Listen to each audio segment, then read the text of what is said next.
En las últimas horas comenzó un fuerte debate acerca de una decisión presidencial de reglamentar la ley de acceso a la información pública. ¿Qué es lo que hizo el presidente Javier Milei? Bueno, a través de un decreto reglamentó una ley aprobada por el Congreso en 2016, promovida por el entonces presidente Mauricio Macri, que ponía algunas normas muy específicas acerca del llamado acceso a la información pública, de qué informaciones cualquier ciudadano le puede, o cualquier grupo de interés, cualquier periodista o cualquier institución le puede pedir a un organismo público para definitivamente difundir o tomar conocimiento de alguna situación que hace a la organización del Estado y a su funcionamiento.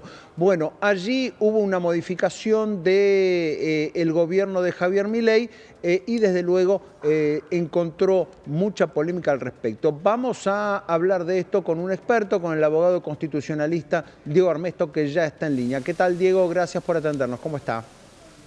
Hola, ¿qué tal? Buen día, ¿cómo le va? ¿Bien? Bueno, en primer lugar, ¿qué es lo que modifica este decreto de Milei? ¿Qué parte sustancial de la norma modifica y, según dicen algunos, contraría el espíritu con que la ley fue sancionada?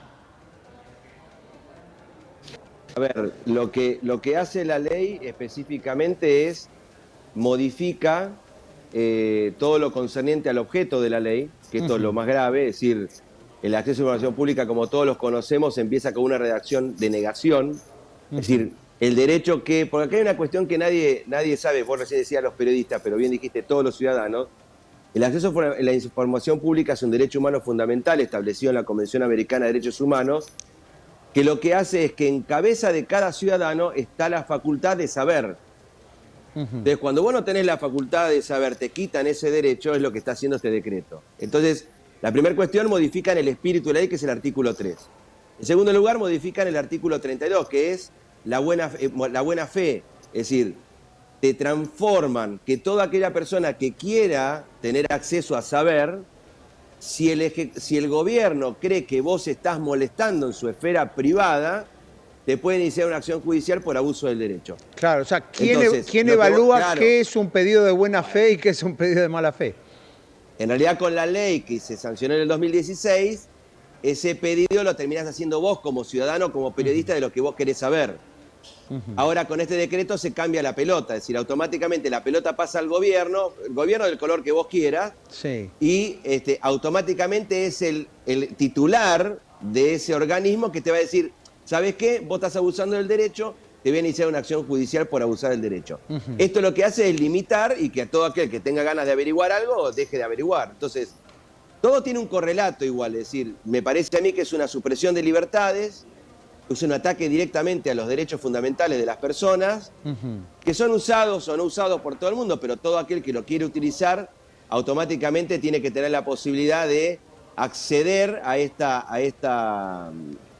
este derecho que, bueno, según el ministro Franco en el día de ayer, en la sesión informativa, dijo que el gobierno lo iba a rever. Yo quiero ver si lo van a rever o no. Bien, en la discusión también se mete y se menciona algo así como cuestiones domésticas.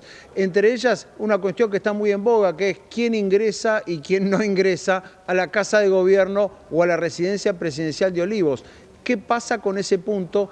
Y, desde luego, ¿qué interés público existe y cuál es el fundamento de que se registren quienes visitan a los funcionarios públicos?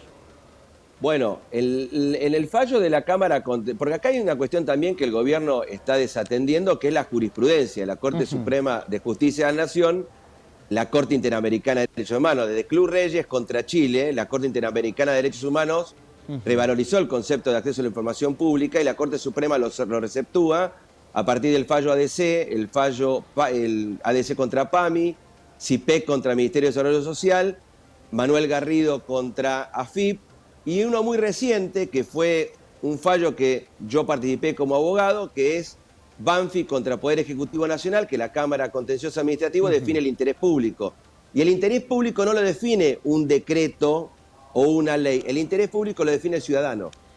Es decir, es toda construcción colectiva de la sociedad, donde la sociedad considera que tiene un interés público y una relevancia pública que es necesario averiguar.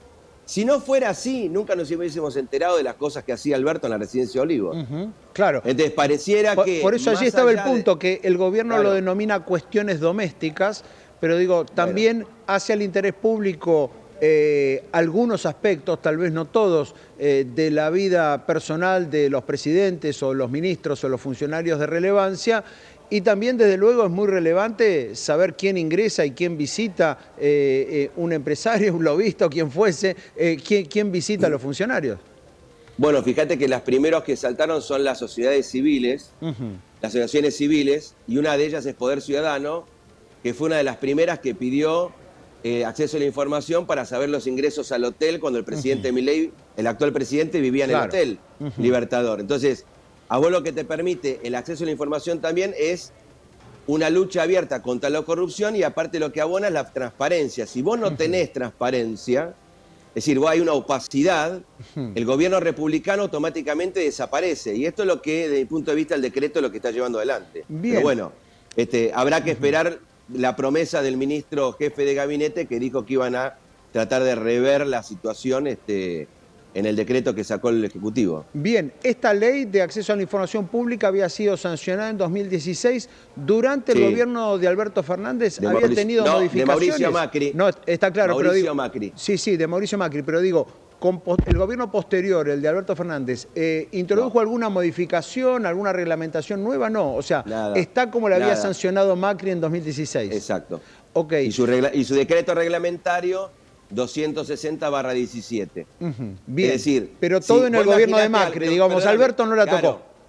Por eso, vos imaginate que si este decreto lo hubiese hecho Alberto, nada más. Imaginemos, pongámonos en imaginación. Por supuesto, está más que claro. Imagínate que lo que sería esto. Y hacia allí quiero ir. Recién hablabas de que esto es una restricción a las libertades.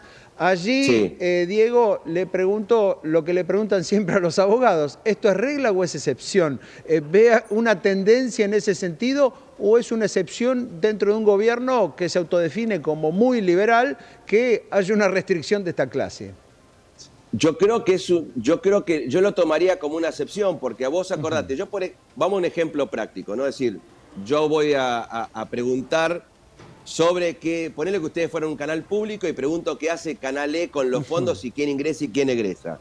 Entonces, automáticamente, ustedes me podrían negar y decir, no, mira, esto es una cuestión privada, quién entra y qué sale de acá adentro. Muy bien. Entonces, ahí me queda la vía judicial. Esto es lo que tenemos que tener en cuenta. Es decir, esto puede ser el decreto puede decir A, puede decir B, pero siempre tenemos que saber que tenemos la vía judicial. Por eso cité toda la jurisprudencia de la Corte Suprema de Justicia de la Nación y la jurisprudencia de la Corte Americana que avala cualquier pedido de ciudadano o de asociación civil en línea con... El problema que tenés con una acción judicial es que el efecto es para el caso concreto. Claro. No tiene efecto erga omnes, no tiene efecto para todos. Entonces, lo que yo creo es, o cumple la promesa el ministro jefe de gabinete o el Congreso de Nación tendrá que una vez más ponerse a debatir y sancionar una ley donde acote esta discrecionalidad que tiene el Ejecutivo en este decreto 780/24. Está claro. ¿Por qué cree que el gobierno tiene interés en este tema? Un gobierno que inclusive está todo el día pregonando desregulaciones, hasta creó un ministerio para eso. ¿Por qué justamente le interesa cambiar una regulación en este terreno? Mirá, a ver, si vos me preguntás a mí, el disparador es el dictamen del procurador Barra, que en el mes de julio realiza un dictamen a pedido de la Secretaría General de la Presidencia por la cuestión de los perros. Ahora, vos me preguntás a mí, y yo creo que pueden tener la intención de esconder otras cosas, pero bueno, yo no sé. Creo que este es un gobierno honesto y transparente, y si hay transparencia, es decir, no hay que hacer este tipo de decretos. Y a veces no hay problemas pequeños, sino problemas, qué sé yo, a raíz del interés de Milei en no contar qué pasa con sus perros, llegamos hasta donde llegamos. También podría haber pasado eso. Diego, quiero aprovechar su presencia para consultarle por otro tema que está muy al tope de la agenda, que tiene que ver con el veto presidencial a la ley de jubilaciones. Movilidad jubilatoria. Está claro que la ley fue vetada en su totalidad y ahora se abre un segundo capítulo si no me equivoco, prácticamente inédito en la historia jurídica argentina. ¿Qué pasaría si el Congreso insiste con un proyecto de ley que fue vetado al 100% por el Ejecutivo? ¿Cuáles son las opciones de lo que puede ocurrir ahora? A ver, en 40 años de democracia creo que hubo 20 o 30 insistencias en el Congreso que logró el Congreso sortear y dar vuelta el veto. Pero ahora se inicia el proceso constitucional establecido en el artículo 83 de la Constitución, donde el Congreso tendrá que mostrar la fuerza que tiene para insistir en el proyecto. Lo que pasa que la Constitución te pone una mayoría grabada de 2/3 de los presentes para poder concretizar esta insistencia. La insistencia es por las dos cámaras. En la Cámara de Orígenes Diputados, si uno lee el decreto de veto que sacó el lunes el presidente, va a ver que remite al Congreso. El Congreso es quien ahora tiene la sartén por el mango, diríamos, para poder ver si insiste o no insiste con la ley. Lo interesante es, y creo que hay que dejar en claro, que si el Congreso insiste, el Poder Ejecutivo no tiene el veto del veto del veto, porque esto no es el cuento de la buena pipa. Vetás una sola vez. La ley debiera aprobarse con 2/3 en las dos cámaras y de esa forma quedaría firme. Sí, con 2/3 de los presentes. Ok, y de esa forma quedaría firme. De los presentes. De los presentes. Quedaría, exacto, se transforma en ley.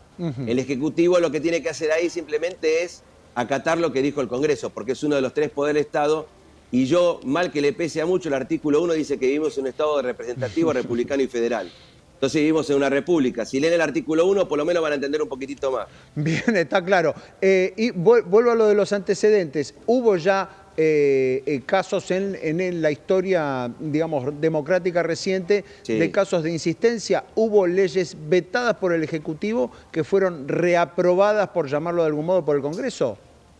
Exactamente, sí. No recuerdo ahora las leyes, pero hay antecedentes parlamentarios donde se llevó adelante la insistencia. Bien, ok, de acuerdo con esto, estaría claro que si el gobierno, si el Congreso, quiero decir, repite la acción política reciente, la ley va a entrar en vigencia y el Poder Ejecutivo va a estar obligado a reglamentarla y a ponerla en práctica.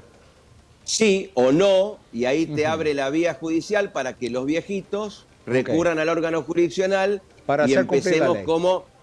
claro, pero ahí empezás de nuevo con la historia de Badaro y terminás teniendo un juicio de 15 a 20 años a un viejito donde sabés que la vida útil no capaz que no llega a 15 años con un juicio. Bien, bien, está claro, y en eso también sí hay antecedentes muy claros de acciones judiciales masivas de los jubilados. Diego, muchísimas gracias por estos minutos y la claridad de la explicación. No, por favor. Gracias a ustedes. Diego Ernesto, abogado constitucional.